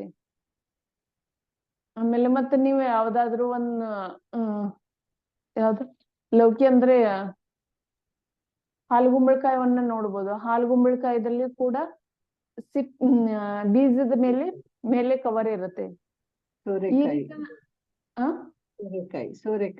ಲೌಕಿ, ಹೀರೆಕಾಯಿ, ಅವೆಲ್ಲ ನೋಡ್ಬೋದು. ಅದ್ರ ಬೀಜಿನ ಮೇಲೆ ಏನಾಗುತ್ತೆ, ಕವರ್ ಇರತ್ತೆ ಅಲ್ಲ, ಹಾಗಾಗಿ ನಾವು ಅದನ್ನ ತಿನ್ಬಹುದು. ಆದ್ರೆ ಬದನೆಕಾಯಿ ಮೇಲೆ ನೋಡಿ, ಆ ಬೀಜಿನ ಮೇಲೆ ಕವರ್ ಇರೋದಿಲ್ಲ, ಹಾಗಾಗಿ ಅದು ಬದನೆಕಾಯಿಯನ್ನ ನಾವು ಬಹುಬೀಜ ಅಂತ ಹೇಳಿ ಹೇಳ್ತೀವಿ. ಟೊಮೆಟೊ ದೀದಿ, ಹಾ ಟೊಮೆಟೊ ಅದ್ರಲ್ಲಿ ಕವರ್ ತರ ಇರಲ್ವಲ್ಲ? ಹೌದು, ಅದ್ರಲ್ಲಿ ಟೊಮೆಟೊ ಬೀಜ ಇರತ್ತೆ ಅಲ್ಲ, ಅದ್ರ ಮೇಲೆಯೂ ಕೂಡ ಕವರ್ ತರ ಇರತ್ತೆ. ಅದರಿಂದಲೇ ರಸ ತಯಾರಾಗುತ್ತೆ. ತೆಳ್ಳಗಿನ ಕವರ್ ಇರ್ತದೆ, ತುಂಬಾ ತೆಳ್ಳಗೆ. ಅಂದ್ರೆ ಟೊಮೆಟೊ ಅಭಕ್ಷ್ಯ ಅಲ್ಲ, ಟೊಮೆಟೊ ಅಭಕ್ಷ್ಯ ಅಲ್ಲ, ತೊಂಡೆಕಾಯಿ ಕೂಡ ಬೀಜ ಇರುತ್ತೆ. ತೊಂಡೆಕಾಯಿನಲ್ಲೂ ಅದು ಕವರ್ ಇರುತ್ತೆ. ಯಾವ ಕವರ್ ಇರತ್ತೆ ಅಲ್ಲ, ಬೀಜದ ಮೇಲೆ ಕವರ್ ಇರುತ್ತೆ ಅಲ್ಲ, ಅವು ಬಹುಬೀಜ ಅಲ್ಲ. ಯಾವ್ದ್ರ ಮೇಲೆ ಕವರ್ ಇರೋದಿಲ್ಲ ಅವು ಬಹುಬೀಜ ಅನ್ನಿಸ್ಕೊಳ್ತವೆ. ಯಾಕಂದ್ರೆ ಅದರದೇ ಆದ ಒಂದು ಯೋನಿ ಸ್ಥಾನ ಇರುತ್ತೆ, ಅದು ಬಹುಬೀಜ ಆಗೋದಿಲ್ಲ. ಯಾವ್ದಕ್ಕೆ ಯೋನಿ ಸ್ಥಾನ ಇರೋದಿಲ್ಲ ಅವು ಬಹುಬೀಜಗಳು ಅನಿಸ್ಕೊಳ್ತವೆ. ಬೆಂಡೆಕಾಯಿಗೂ ಕೂಡ ಅದ್ರ ಸೆಪ್ರೇಟ್ ಇರುತ್ತೆ ಅಲ್ಲ, ಅವು ಬೆಂಡೆಕಾಯಿಯನ್ನು ನೀವು ಹಚ್ಚಿ ನೋಡಿದಾಗ ಅವು ಪ್ರತಿಯೊಂದು ಬೀಜಗಳು ಬೇರೆ ಬೇರೆ ಆಗಿರುತ್ತವೆ ಮತ್ತು ಅದಕ್ಕೆ ಒಂದು ಸಣ್ಣ ಎಳೆ ಇರುತ್ತೆ ಲೇಯರ್ ಇರತ್ತೆ ಅಲ್ಲ. ಹೌದು, ಇರುತ್ತೆ. ಹಾಗಾಗಿ ನಾವು ಬೆಂಡೆಕಾಯಿಯನ್ನು ತಿನ್ಬಹುದು. ನಿಶಿ ಭೋಜನ ಅಂದ್ರೆ ರಾತ್ರಿ ಭೋಜನ ಕೂಡ ಮಾಡಬಾರ್ದು. ಇದು ಕೂಡ ಒಂದು ರೀತಿಯ ಅಭಕ್ಷ್ಯ. ಸಂಧಾನ ಅಂದ್ರೆ ಉಪ್ಪಿನಕಾಯಿಯನ್ನು ನಾವು ತಿನ್ಬಹುದು. ಎಲ್ಲಿಯವರೆಗೆ ಉಪ್ಪಿನಕಾಯಿ ಹಾಕಿದ ನಂತರ ಅದರ ಕಾಲ ಮರ್ಯಾದೆ ಇದೆ 12 ಗಂಟೆ ಅಥವಾ 24 ಗಂಟೆ. 12 ಗಂಟೆ ಉಪ್ಪಿನಕಾಯಿ ಕಾಲ ಮರ್ಯಾದೆ 12 ಗಂಟೆ ಇರೋದ್ರಿಂದ ನಾವು 12 ಗಂಟೆವರೆಗೆ ಮಾತ್ರ ಉಪ್ಪಿನಕಾಯಿಯನ್ನ ಸೇವನೆ ಮಾಡಬಹುದು. ಉಪ್ಪಿನಕಾಯಿ 12 ಗಂಟೆ ಇದೆಯಲ್ಲ, ಇನ್ನು 6 ಗಂಟೆ ಇದೆಯಾ?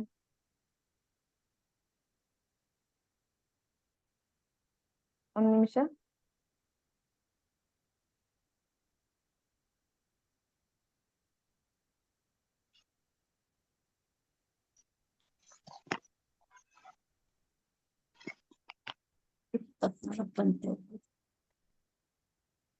ಉಪ್ಪಿನಕಾಯಿ 24 ಗಂಟೆ ಇದೆಯಾ?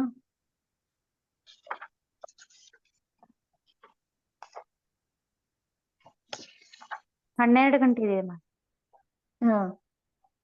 12 ಗಂಟೆವರೆಗೆ ನಾವು ಉಪ್ಪಿನಕಾಯಿಯನ್ನ ಸೇವಿಸಬಹುದು. ಅಲ್ಲಿಂದ ಮುಂದೆ ಅದು ಅಭಕ್ಷ್ಯ ಆಗತ್ತೆ.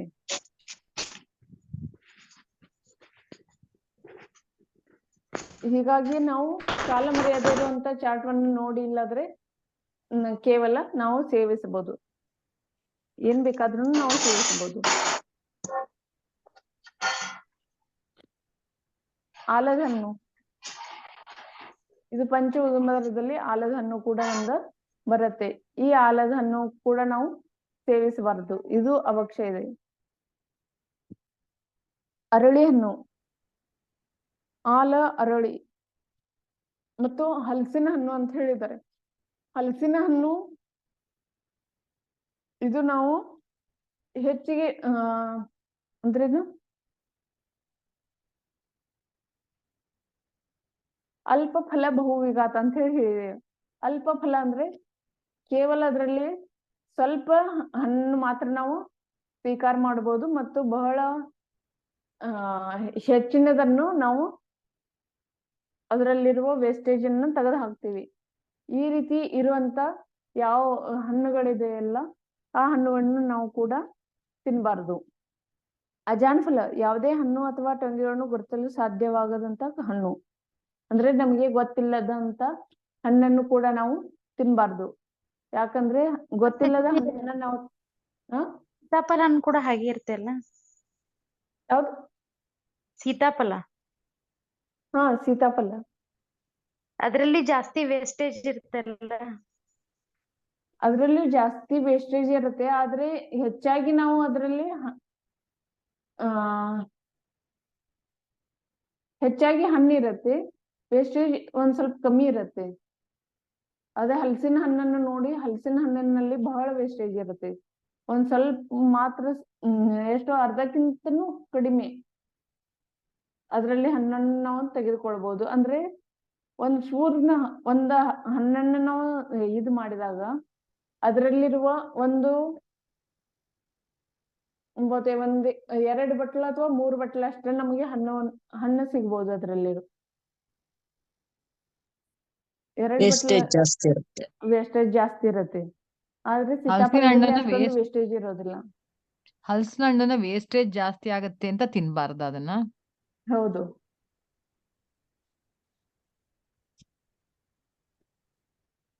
ಅದು ಕೂಡ ಒಂದು ಅಭಕ್ಷ್ಯ ಆಗತ್ತೆ. ವೇಸ್ಟೇಜ್ ಜಾಸ್ತಿ ಮಾಡಿದ್ರೆ ಅದು ಕೂಡ ಒಂದು ಅಭಕ್ಷ್ಯ ಆಗತ್ತೆ.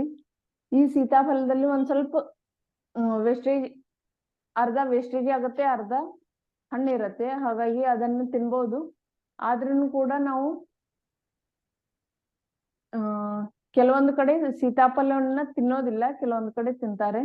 ಹೀಗೆ ಯಾವ ಕಡೆ ಯಾವ ರೀತಿ ಇರತ್ತೆ ನೋಡಿ ಆಹಾರವನ್ನ ಸ್ವೀಕಾರ ಮಾಡ್ಬೋದು. ಯಾವುದೇ ಹಣ್ಣನ್ನು ಅಥವಾ ಟೊಂಗೆಗಳನ್ನು ಗುರುತಿಸಲು ಅಸಾಧ್ಯವಾಗದು. ಯಾವ ಹಣ್ಣ ನಮ್ಗೆ ಗೊತ್ತಿಲ್ಲ ಆ ಹಣ್ಣನ್ನು ನಾವು ಸ್ವೀಕಾರ ಮಾಡಬಾರ್ದು. ಆ ಹಣ್ಣನ್ನು ನೋಡಿಲ್ಲ ಮತ್ತು ಅದರ ಗಿಡವನ್ನು ನಾವು ನೋಡಿಲ್ಲ, ಆ ಅಂತ ಹಣ್ಣು ಮತ್ತು ಗಿಡಗಳನ್ನು ನೋಡದೆ ಇರುವಂತ ಹಣ್ಣುಗಳನ್ನು ನಾವು ಹೆಚ್ಚಿಗೆ ತಿನ್ನಬಾರದು. ಇನ್ನು ಕಂದಮೂಲ, ಭೂಮಿಯೊಳಗೆ ಉತ್ಪನ್ನವಾಗುವ ವಸ್ತುಗಳು: ಆಲೂಗಡ್ಡೆ, ಗೆಣಸು, ಈರುಳ್ಳಿ, ಮೂಲಂಗಿ, ಗಜ್ಜರಿ ಇತ್ಯಾದಿಗಳು. ಆಮೇಲೆ ಮಾಟಿ ಅಂದ್ರೆ ಮಣ್ಣು. ಮಣ್ಣನ್ನು ಕೂಡ ನಾವು ಕೆಲವೊಬ್ರು ಮಣ್ಣನ್ನ ತಿಂತಾರೆ, ಅದು ಮಣ್ಣು ಕೂಡ ಅಭಕ್ಷ್ಯ ಇದೆ, ಮಣ್ಣನ್ನು ಕೂಡ ನಾವು ತಿನ್ನಬಾರ್ದು. ಆಮಿಷ ಅಂದ್ರೆ ಮಾಂಸ, ಮಾಂಸವು ಕೂಡ ಅಭಕ್ಷ್ಯವಾಗಿದೆ. ಮಧು ಅಂದರೆ ಜೇನುತುಪ್ಪ, ಜೇನುತುಪ್ಪನು ಅಭಕ್ಷ್ಯವಾಗಿದೆ. ಮಕ್ಕಣ್ಣ ಅಂದ್ರೆ ಬೆಣ್ಣೆ, ಬೆಣ್ಣೆ ಎಲ್ಲಿವರೆಗೆ ನಾವು ಸೇವಿಸಲು ಯೋಗ್ಯವೋ ಆದ್ರೆ ಹೆಚ್ಚು ತಿಂದಿದ್ರೆ ಒಳ್ಳೇದು. ಯಾಕಂದ್ರೆ ಇದು ಏನಾಗುತ್ತೆ, ನಾವು ಬೆಣ್ಣೆಯನ್ನು ತಿನ್ನೋದ್ರಿಂದ ಇದರಿಂದ ನಮಗೆ ನಶೆ ಇರತ್ತೆ. ಇದರಿಂದ ವಿಷಯ ಕಷಾಯದಲ್ಲಿ ಹೆಚ್ಚಾಗಿ ನಮ್ಗೆ ಇದು ಉತ್ಪನ್ನ ಆಗತ್ತೆ. ಅದಕ್ಕಾಗಿ ಇಲ್ಲದ್ರೆ ಈ ಬೆಣ್ಣೆಯನ್ನ ಕೂಡ ನಾವು ತಿನ್ಬಾರ್ದು. ಆಮೇಲೆ ಮದಿರಾಪಾನ ಅಂದ್ರೆ ಮದ್ಯಪಾನ, ಮದ್ಯಪಾನ ಕೂಡ ಮಾಡಬಾರ್ದು. ಉಮರ ಅಂದ್ರೆ ಉಮರ ವೃಕ್ಷ ಇದೆ, ಮತ್ತು ಪಾಕರ ಅಂದ್ರೆ ಪಾಕಡ ವೃಕ್ಷ ಇದೆ. ಈ ವೃಕ್ಷದಿಂದ ಕೂಡ ನಾವು ಈ ವೃಕ್ಷಗಳಲ್ಲಿ ತಯಾರಾದಂತ ಹಣ್ಣು ಕಾಯಿಗಳನ್ನ ತಿನ್ಬಾರ್ದು. ಯಾವ ಹಣ್ಣಿನಲ್ಲಿ ಬೀಜವಿರುವುದಿಲ್ಲ. ತುಚ್ಚ ಫಲ ಅಂದ್ರೆ ಏನು ಅಂತ ಹೇಳಿ ನಾವು ತಿಳ್ಕೊಳ್ಳೋಣ. ಯಾವ ಹಣ್ಣಿನಲ್ಲಿ ಬೀಜವಿರುವುದಿಲ್ಲ ಮತ್ತು ಬಹಳ ಸಣ್ಣದಾಗಿರುತ್ತದೆ ಆದರೆ ದೊಡ್ಡದಾಗಬಹುದು. ಯಾವ ಹಣ್ಣಿನಲ್ಲಿ ಬೀಜ ಇರೋದಿಲ್ಲ ಅಂತ ಹಣ್ಣುಗಳನ್ನ ನಾವು ಸ್ವೀಕಾರ ಮಾಡಬಾರದು.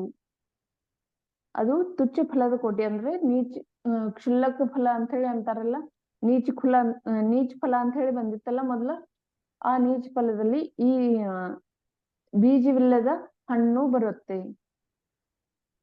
ತುಷಾರ್ ಅಂದರೆ ಬರ್ಫನ್ನು ಕೂಡ ನಾವು ತಿನ್ನಬಾರ್ದು. ಚಲಿತ ರಸ ಅಂದರೆ ಯಾವುದರ ಸ್ವಾದ ಕೆಟ್ಟಿದೆಯೋ ಅಥವಾ ಹುಳಿ ಇಲ್ಲವೇ ದುರ್ಗಂಧದಿಂದ ಕೂಡಿದೆಯೋ ಅದನ್ನು ಚಲಿತ ರಸ ಎನ್ನುವರು.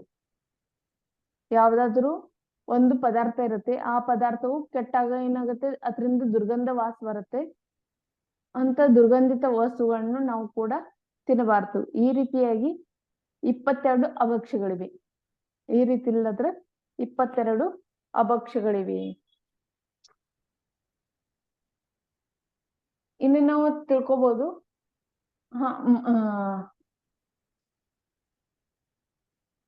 ಇದರಲ್ಲಿ ಒಂದು ನೆನಪು ಬರುತ್ತೆ. ಹಾಲನ್ನು ನಾವು ಸ್ವೀಕಾರ ಮಾಡ್ತೀವಲ್ಲ, ಹಾಲು 10 ದಿನ ಆಕಳದ ಹಾಲು 10 ದಿನದವರೆಗೆ, ಹಸುವಿನ ಹಾಲು 15 ಅಥವಾ 18 ದಿನದವರೆಗೆ ನಾವು ಸೇವಿಸಬಾರದು. ಅಲ್ಲಿಂದ ಮುಂದೆ ಅದು ಯೋಗ್ಯವಾಗಿದೆ. ಆದ್ರೆ ಮೊದಲು ಹಾಲನ್ನ ಅಂದ್ರೆ ಅದರ ಆಕಳ ಮತ್ತೆ ಹಸು ಅಂದ್ರೆ ಏನು ಒಂದೇ ಅಲ್ವಾ? ಎರಡು ಒಂದೇ. ಹೌದು, ಆಕಳ ಮತ್ತೆ ಹಸು ಅಂತ ಹೇಳಿದ್ರಿ ದೀದಿ. ಆಕಳ ಅಂದ್ರೆ ಆಕಳ ಬರುತ್ತೆ, ಹಸು ಅಂದ್ರೆ ಎಮ್ಮೆ ಬರುತ್ತೆ ಅಲ್ಲ? ಎಮ್ಮೆ ಇಲ್ಲ ಇಲ್ಲ, ಆಕಳ ಹಸು ಎರಡು ಒಂದೇ. ಅಲ್ಲ, ಎಮ್ಮೆ ಹೇಳಿಕ್ ಹಂಗ ಹೇಳಿದಾರೆ. ಎಮ್ಮೆ ಒಂದು, ಅದೇ. ಹಸು ಒಂದು. ನಮ್ಗೆ ಅರ್ಥ ಮಾಡ್ಕೋಬೇಕು ಹಸು ನಾವು. ಮತ್ತೆ ಆಕಳ ಅಂದ್ರೆ ಒಂದೇ ದೀದಿ ನಮ್ಗೆ. ಓಕೆ, ಸರಿ. ಆಕಳು ಮತ್ತು ಹಸು ನಾನು ಬೇರೆ ಬೇರೆ ತಿಳಿದಿದ್ದೆ. ಹಸು ಅಂದ್ರೆ ಎಮ್ಮೆ ಅಂತ ಹೇಳಿ ತಿಳಿದಿದ್ದೆ, ಆಕಳು ಅಂದ್ರೆ ಆಕಳು ಅಂತ ಹೇಳಿ ಇದ್ ಮಾಡಿದ್ದೆ. ಆಕಳು ಮತ್ತೆ ಎಮ್ಮೆ. ಆಕಳು ಮತ್ತು ಎಮ್ಮೆ. ಆಕಳದು ಎಷ್ಟು 10 ದಿನದವರೆಗೆ ಮತ್ತು ಎಮ್ಮೆದು 15 ದಿನದವರೆಗೆ. ಹೀಗೆ ನಾವು ಅದನ್ನ ತಿನ್ಬಾರ್ದು, ಆಹಾರವನ್ನ ಸ್ವೀಕಾರ ಮಾಡಬಾರ್ದು. ಅದರಿಂದ ತಯಾರಾದಂತಂದ್ರೆ ಹಸಿ ಹಾಲಿನಿಂದ ತಯಾರಾದಂತ ಕೆಲವೊಂದು ಪ್ರಾಡಕ್ಟ್ಗಳು ಬರ್ತಾವಲ್ಲ, ಅವನ್ನು ಕೂಡ ನಾವು ಸೇವಿಸಬಾರ್ದು ಅಂತ ಹೇಳಿ ಹೇಳಿದ್ದಾರೆ ಶಾಸ್ತ್ರದಲ್ಲಿ. ಅವು ಕೂಡ ಏನಾಗುತ್ತೆ, ಅಭಕ್ಷ್ಯದ ಕೋಟಿಯಲ್ಲಿ ಬರುತ್ತವೆ.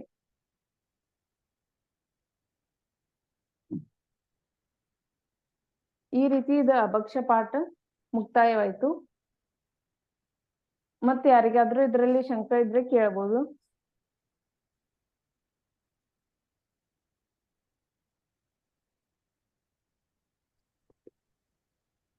ಅದು ಅನಿಷ್ಟಕಾರಕ ಭಕ್ಷ್ಯದಲ್ಲಿ ದೀದಿ ಅದು ಉಮರ ಮತ್ತು ಪಾಕಡ ವೃಕ್ಷ ಅಂದ್ರೆ ಯಾವುದು ಅಂತ ಗೊತ್ತಾಗ್ಲಿಲ್ಲ ಊಮರ ನಮ್ಗೆ. ಪಾಕಡ ವೃಕ್ಷ ನನಗೂ ಅರ್ಥ ಆಗ್ಲಿಲ್ಲ. ನಾನು ಗೂಗಲ್ ತೆಗೆದು ನೋಡಿದೆ.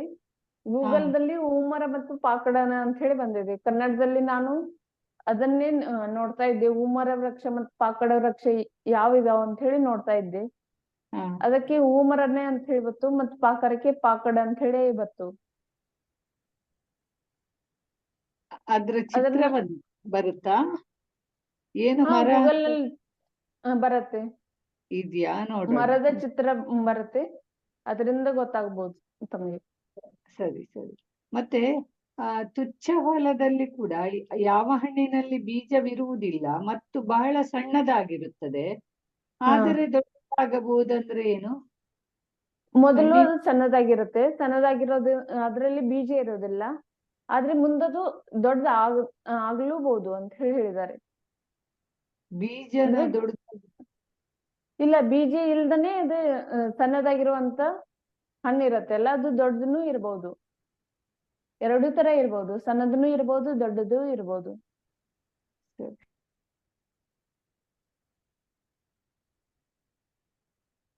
ಅಂದ್ರೆ ದಪ್ಪ ಬೀಜ ಇರೋ ಹಣ್ಣು ತಿನ್ಬಾರ್ದ? ಇಲ್ಲ, ಬೀಜ ಇರೋದಿಲ್ಲ, ಆದ್ರೆ ಹಣ್ಣು ಸಣ್ಣದಾಗಿರುತ್ತೆ ಅಥವಾ ದೊಡ್ಡದನ್ನು ಆಗಿರ್ಬೋದು. ಆದ್ರೆ ಒಳಗೆ ಬೀಜದ ಇರೋದೇ ಹಣ್ಣನ್ನ ನಾವು ತಿನ್ನಲೇಬಾರದು ಅಂತ ಹೇಳಿದ್ದಾರೆ. ಈಗ ಉದಾಹರಣೆಗೆ ನಮ್ಮ ಈ ಕಡೆ ಅಂದ್ರೆ ಒಂದು ಗೇರು ಹಣ್ಣಿನ ಒಳಗೆ ಬೀಜ ಇರುವುದಿಲ್ಲ, ಅದು ಹೊರಗೆ ಇರ್ತದೆ, ಅದು ಇರ್ಬೋದಾ ದೀದಿ? ಹಾಗೇನಾ? ಸಾರಿ, ನಾನು ಗೇರು ಹಣ್ಣು ತಿಂದಿಲ್ಲ. ಗೇರು ಹಣ್ಣು ನೋಡಿಲ್ಲ ದೀದಿ ನೀವು? ಗೋಡಂಬಿ ಹಣ್ಣು, ಗೋಡಂಬಿ ಹಣ್ಣು, ಗೋಡಂಬಿ ಹಣ್ಣನ್ನ ತಿನ್ಬಹುದು, ಅದು ತಿನ್ಲಿಕ್ಕೆ ನಡೆಯುತ್ತೆ, ಅದರಲ್ಲಿ ಬೀಜ ಇರುತ್ತೆ. ಅಲ್ಲ, ಅದ್ರದ್ದು ಬೀಜ ಆಚೆ ಇರುತ್ತೆ ಅಲ್ಲ? ಬೀಜ ಹೊರಗೆ ಇರುತ್ತೆ. ಆಚೆ ಇದ್ರೆ ಏನು ಪರವಾಗಿಲ್ಲ, ಆದ್ರೆ ಅದಕ್ಕೆ ಬೀಜ ಇರ್ಬೇಕು. ಓಕೆ, ನೀವು ಗೂಗಲ್ ಅಲ್ಲಿ ನೋಡ್ಬೋದೇನೋ ದೀದಿ, ಕ್ಯಾಶ್ಯೂ ಫ್ರೂಟ್ ಅಂತ ಹಾಕಿದ್ರೆ ಬರುತ್ತೆ. ನಾನು ಗೋಡಂಬಿ ಹಣ್ಣನ್ನು ನೋಡಿದ್ದೇನೆ. ಸರಿ. ಅಂದ್ರೆ ನಮ್ಮ ಸೋದರ ಮಾವ ಇದ್ರಲ್ಲ, ಅವರು ಇದ್ರಲ್ಲಿ ಇದ್ರು, ಕೊಂಕಣಿಯಲ್ಲಿ ಇದ್ರು, ಕೊಂಕಣ್ ಪ್ರದೇಶದಲ್ಲಿ ಇದ್ರು. ಹಾಗಾಗಿ ಅಲ್ಲಿ ಹೋಗಿದ್ದಾಗ ನೋಡಿದ್ದೇನೆ ನಾನು ಈ ಗೋಡಂಬಿ ಹಣ್ಣನ್ನ. ಉಮರ ಪಾಕಡ ಅಂದ್ರೆ ಇದಿದೆ, ಆಲ ಮತ್ತು ಅರಳಿ ಮರ ಇದೆ ಗೂಗಲ್ ಅಲ್ಲಿ. ಅರಳಿ ಮರ ಇದೆ, ಆಲ ಮತ್ತೆ ಅರಳಿ, ಪೀಪಲ್ ಟ್ರೀ ಮತ್ತೆ ಬ್ಯಾನಿಯನ್ ಟ್ರೀಗೆ. ಓಕೆ, ಆಲ ಅರಳಿ. ಸರಿ. ಆಲ ಅರಳಿ ಅಂತ ಹೇಳಿ ಬಂದ ನಂತರ ನಾವು ನೋಡ್ಬೇಕಾದ್ರೆ ಬಡ ಮತ್ತು ಪೀಪಲ್ ಅಂತ ಹೇಳಿ ಇರತ್ತೆ ಅಲ್ಲ. ಬಡ ಅಂದ್ರೆ ಪೀಪಲ್ ಅಂಡ್ ಬ್ಯಾನಿಯನ್ ಟ್ರೀ ಇದೆ. ಪೀಪಲ್ ಅಂದ್ರೂ ಅರಳಿ ಆಗತ್ತೆ, ಮತ್ತು ಬಡ ಅಂದ್ರೂ ಹಾಲಾಗತ್ತೆ. ಹಾಗಾಗಿ ಡಬಲ್ ಸಲ ಬಂದಿರೋದ್ರಿಂದ ನಾನು ಒಂದ್ ಸ್ವಲ್ಪ ಇದು ಕನ್ಫ್ಯೂಸ್ ಆದೆ. ಇಲ್ಲ, ಈಗ ನೋಡ್ದೆ ನಾನು, ಆಲ ಅರಳಿ ಇದೆ, ಪಾಕಡ ಉಮರ ಮತ್ತೆ ಪಾಕಡ ವೃಕ್ಷಕ್ಕೆ. ಹೌದಾ, ಸರಿ. ಹಾಗಾದ್ರೆ ಅದರಲ್ಲಿ ನಾವು ಮಿಸ್ಟೇಕ್ ಇದ್ರೆ ಅದನ್ನ ಇದು ಮಾಡ್ತೀವಿ. ನೆಕ್ಸ್ಟ್ ಪ್ರಿಂಟ್ ಮಾಡಿಸುವಾಗ ಇದೆಲ್ಲ ಕರೆಕ್ಷನ್ಸ್ ಹಾಕೊಳ್ಳಿದ್ದೀವಿ. ಹಾಕ್ತೀವಿ. ಮತ್ತೆ ದೀದಿ ಅದು ಬುಕ್ಸ್ ಇದಕ್ಕೆ ಒಂದ್ಸರಿ ಅದು ಹೇಳ್ಬಿಡಿ ತರಿಸ್ಕೊಳ್ಳೋರು. ಅಲ್ಲಿ ಈಗ ಪಾರ್ಟ್ 2ದು ಬುಕ್ಸ್ ಬಂದಿದೆ, ಅದೆಲ್ಲ ಎಲ್ಲಾ ಗ್ರೂಪ್ ಅಲ್ಲೂ ಹಾಕಿದ್ದಾರೆ. ಮೈಸೂರು, ಮಂಡ್ಯ, ತೇರದಾಳಲ್ಲೆಲ್ಲ ಬುಕ್ಸ್ ಅಂದ್ರೆ ಸುಧಾಸಾಗರ ಮ್ಯಾಪ್ ಅಲ್ಲಿ ಆರ್ಡರ್ ಮಾಡೋದು ಸಿಗುತ್ತೆ ಅಂತ.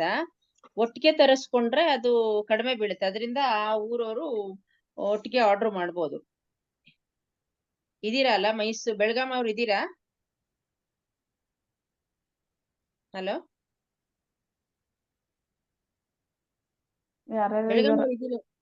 ಬೆಳಗಾಂ ಅವ್ರು ಯಾರು ಇಲ್ವಾ? ಯಾರಿಲ್ಲ ಕಾಣುತ್ತೆ. ಮಂಡ್ಯದವರು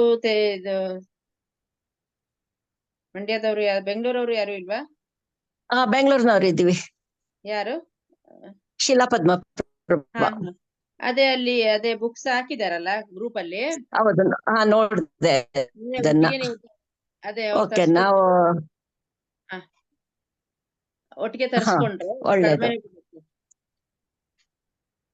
ಒಬ್ರೊಬ್ರು ಓಕೆ. ಬುಕ್ ಮಾಡೋದಕ್ಕಿಂತ ನಿಮ್ಮ ಗ್ರೂಪ್ ಅಲ್ಲಿ ಯಾರು ಸತೀಶ್ ಅವರು ಯಾರಿದಾರಲ್ಲ ಹಾ, ಅವರು ಇದನ್ ಅದೇ ಮಾಡ್ಬೋದು. ಸತೀಶ್ ಅವ್ರಿಗೆ ಕೇಳ್ತೀನಿ. ಹಾ ಹಾ, ತರ್ಸ್ಕೊಂಡ್ರೆ ಅದು ಅಂದ್ರೆ ಈಗ ಆರ್ಡರ್ ಮಾಡಿದ್ರೆ ಹೆಚ್ಚು ಕಡಿಮೆ 1 ವೀಕ್ ಅಂತೂ ಬೇಕು. ಅದಕ್ಕೇನೆ ಅದು ಆರ್ಡರ್ ಕಳ್ಸೋದು ಒಳ್ಳೇದು. ನೀವ್ ಎಷ್ಟ್ ಜನ ಇದ್ದೀರಾ ತರ್ಸ್ಕೊಳ್ತಿದ್ದೀರಾ ಅವ್ರದ್ದನ್ನ. ಓಕೆ. ಅದಕ್ಕೋಸ್ಕರ ಹೇಳ್ದೆ. ಮತ್ತೆ ಮಂಡ್ಯದವ್ರು ಯಾರು ಇಲ್ಲ ಅನ್ಸುತ್ತೆ, ಅವ್ರಿಗೆ ಕಾಲ್ ಮಾಡಿ ಹೇಳ್ಬೇಕು. ಮೈಸೂರವ್ರು ಇದ್ದೀರಾ? ಮೈಸೂರವ್ರಿಗೆ ನಾನು ಹೇಳ್ತೀನಿ. ಮೈಸೂರು, ಬೆಂಗಳೂರು, ಮಂಡ್ಯ ಆಯ್ತು. ಮತ್ತೆ ಇನ್ನೊಂದು ಊರವರು. ಓಕೆಪ್ಪ. ತೇರ್ದಾಳ್ ಅವರು ಅವ್ರದ್ದು ಇದ್ದೀರಾ? ತೇರ್ದಾಳ್ ಅವ್ರು ಯಾರಾದ್ರು ಇಲ್ಲ ಅನ್ಸುತ್ತೆ. ಅದು ಸಂತೋಷ್ ಶೆಟ್ಟಿ ಅವ್ರಿಗೆ ಫೋನ್ ಮಾಡ್ಬೇಕು. ಅದೇ ದೀದಿ ಅದೊಂದು ಹೇಳಕ್ಕಿತ್ತು. ಅದೇ ನೀವ್ ಹಾಕಿದ್ರಲ್ಲ ನಿನ್ನೆ ಮೆಸೇಜ್ ಅಲ್ಲಿ. ಹೌದು, ನಿನ್ನೆ ಮೆಸೇಜ್ ಹಾಕಿದ್ದೆ. ಅದೇ ಅವರು ವೃಷಭ್ಜಿ ಅವರು ಹೇಳಿದ್ರು, ಈ ತರ ಒಟ್ಟಿಗೆ ತರಿಸ್ಕೊಂಡ್ರೆ ಕಡಿಮೆ ಆಗುತ್ತೆ. ಅಲ್ಲಿ ಆ ಊರಿನ ಕೋಆರ್ಡಿನೇಟರ್ಸ್ಗೆ ಒಟ್ಟಿಗೆ ಆರ್ಡರ್ ಮಾಡಕ್ ಹೇಳಿ ಅಂತ ಹೇಳಿದ್ರು ಅವ್ರು ವೃಷಭ್ಜಿ. ಅದಕ್ಕೇನೆ ನಾನು ಹೇಳ್ದೆ, ಆತರ ಒಟ್ಟಿಗೆ ತರಿಸ್ಕೊಂಡು ನೀವು ಡಿಸ್ಟ್ರಿಬ್ಯೂಟ್ ಮಾಡ್ಕೊಳ್ಳಿ.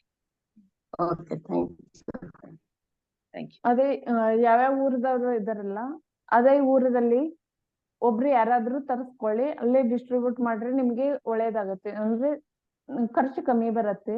ಅದಕ್ಕಾಗಿ ಹೇಳಿರೋದು. ಅದೇ ಕೋಆರ್ಡಿನೇಟರ್ಗಳು ಇನ್ಚಾರ್ಜ್ ತಗೊಂಡು ಮಾಡ್ಕೋಬೇಕು. ಅದೇ ಹೇಳ್ತೀನಿ ಅವ್ರು ಮಂಡ್ಯದವರಿಗೆ ಮತ್ತೆ ತೇರದಾಳ್ ಅವ್ರಿಗೆ ಫೋನ್ ಮಾಡಿ. ಬೆಳಗಾಂ ಅವ್ರು ಯಾರು ಇಲ್ಲ ಅಂತಿದ್ದಾರೆ. ಯೂಶಲಿ ಬೆಳಗಾಂ ಅವರು ಇರ್ತಿದ್ರು, ಅಕ್ಷತಾ ಅವ್ರು ಯಾರು ಇಲ್ಲ.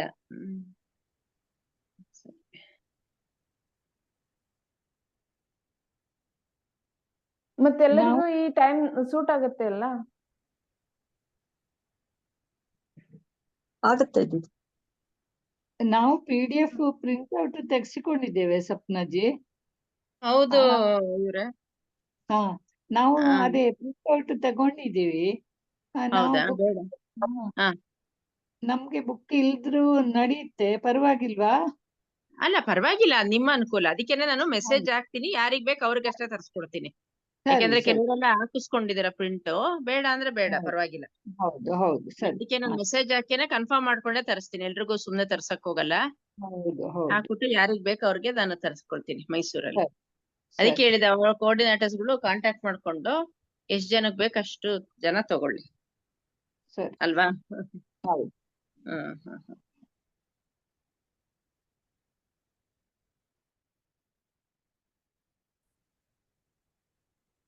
ಆಯ್ತು, ಇವತ್ತಿನ ಕ್ಲಾಸ್ ಇಲ್ಲೇ ಮುಗಿಸೋಣ. ಲಾಸ್ಟ್ 2ನೇ ಭಾಗ ಟೈಮಿಂಗ್ಸ್ ಕೇಳ್ತಾ ಇದ್ರಲ್ಲ, ಅವಾಗ ಫಸ್ಟ್ ಪಾರ್ಟ್ ಎಲ್ಲ 2:30ಗೆ ಇರ್ತಾ ಇತ್ತು, 2:30ಗೆ ಇರ್ತಿತ್ತು ಮಧ್ಯಾಹ್ನ. ಇವಾಗ ಸುಮಾರು ಜನ ಇರ್ತಾ ಇದ್ರು. ಈಗ ಯಾಕೋ ತುಂಬಾ ಅದೇನ್ ಟೈಮಿಂಗ್ಸ್ ಏನು ಅಂತ ಗೊತ್ತಾಗ್ತಾ ಇಲ್ಲ. ಅದಕ್ಕೆ ಅದೇ ನೀವು ಕೇಳಿದ್ರಲ್ಲ ಈಗ ಟೈಮ್ ಸರಿ ಹೋಗ್ತಾ ಇದೆಯಾ ಅಂತ. ಇವಾಗ ಸುಮಾರು ಜನ ಇರ್ತಿದ್ರು 2:30 ಅದಕ್ಕೆ ಟೈಮ್ ಏನಾದ್ರು ಚೇಂಜ್ ಮಾಡ್ಬೇಕಾ? ಅದೇ ನೀವು ಏನ ಕೇಳ್ತಿದ್ರಲ್ಲ. ಹೌದು, ಟೈಮ್ ಚೇಂಜ್ ಮಾಡ್ಬೇಕಾದ್ರೆ ಅಲ್ಲಿ ಮೇಲೆ ಕೇಳಿ ನಿಮಗೆ ಹೇಳ್ತೀನಿ. ಇಲ್ಲ ಅಂದ್ರೆ ನಿಮ್ಗೆ ಇದೇ ಸೂಟ್ ಆಗ್ತಿದ್ರೆ ಇಲ್ಲೇ ಇದೇ ಮಾಡೋಣ. ಯಾವ ರೀತಿ ನೀವು ಹೇಳ್ತೀರಾ ಆ ರೀತಿ ಮಾಡೋಣ.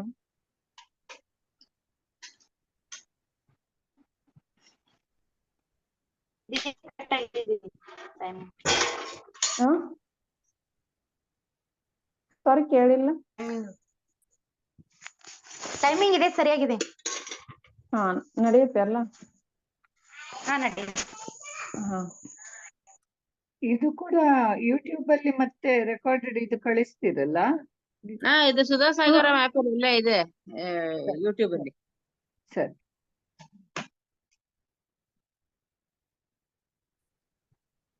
ಲಾಸ್ಟ್ ಕೊನೆಗೆ ಈ ಪಾಠದಲ್ಲಿ 78ನೇ ಪೇಜ್ ನಲ್ಲಿ ಜಿನ್ವಾಣಿ ಸ್ಥಿತಿ ಇದೆ. ಅದ್ರ ಜೊತೆಗೆ ಇಲ್ಲದ್ರೆ ಇವತ್ತಿನ ಜಿನ್ವಾಣಿ ಸ್ಥಿತಿಯನ್ನ ಕ್ಲಾಸ್ ಅನ್ನ ಮುಗಿಸೋಣ.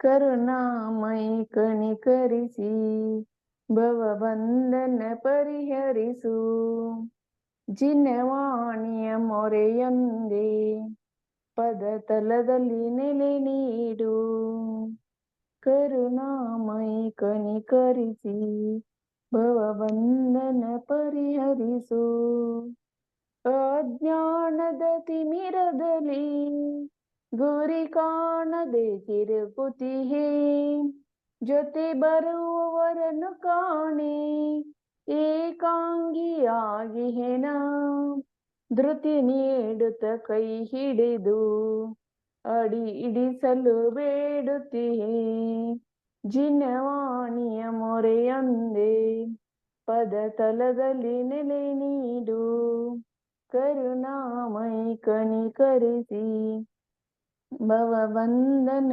ಪರಿಹರಿಸು ಜಗದಾಟದ ಸಂತೆಯಲ್ಲಿ ಕವಲಾಗಿ ಹದಾರಿಯಲಿ ಕಳವಳದಲ್ಲಿ ಮುಳುಗಿರುವೆ ಸರಿದಾರಿಯ ಅರಿಯದೆ ಗುರಿ ತೋರಿಸು ಕನಿಕರಿಸಿ ಮುನ್ನಡೆಸುವ ಕೃಪೆದೋರು ಜಿನವಾಣಿಯ ಮೊರೆಯೊಂದೇ ಪದ ತಲದಲ್ಲಿ ನೆಲೆ ನೀಡು ಕರುಣಾಮಯಿ ಕನಿಕರಿಸಿ ಭವಬಂಧನ ಪರಿಹರಿಸು ಅಗಣಿತರನ್ನು ಪೊರೆದಿರುವೆ ಪ್ರಭು ನನ್ನನ್ನು ಉದ್ಧರಿಸು ಸುಳಿಸಿಲುಕಿಹ ದೋಣಿಯನು ದಡ ಕಾಣಿಸಿ ಸಂತೈಸು ಗತಿ ಕಾಣದೆ ಪರಿತಪಿಸಿ ನಂದಿಹೆ ನಾಣೆ ವರಯಿಸು